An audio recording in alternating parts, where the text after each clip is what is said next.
Head pealtvaatajad, naiste 100 meetri finaaljooks. Esimesel rajal Reisik Kadojaan, Tartu Spordiselts Kalev. Teisel rajal Heidi Kriisa, Tartu Ülikooli Akadeemiline Spordiklubi. Kolmandal rajal Karina Renne-Valdek, Spordiklubi Lindon. Neljandal rajal Ksenia Balta, Tallinna Spordiselts Kalev. Viiendal rajal Maarja Kalev, Tartu Ülikooli Akadeemiline Spordiklubi.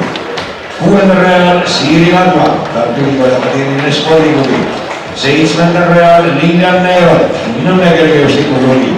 Ja kaheksandal rajal Helen Loik, Audentese Spordiklubi.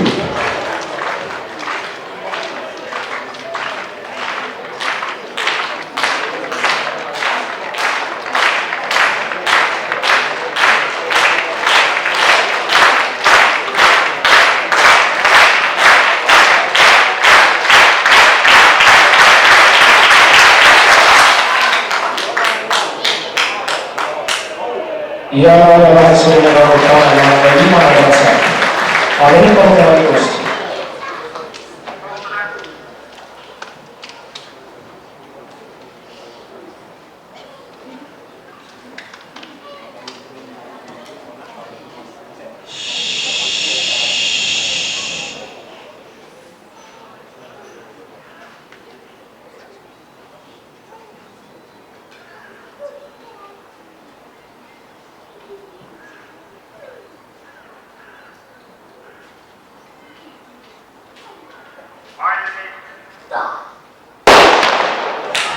Saanud ja oleme tegelikult vaadanud ja saanud aega kohe järgi sinna küsimusest aastal. Üks on nüüd küsimus ja küsimus on aastal 11.30. See on sinna vaikid rüümeks meil on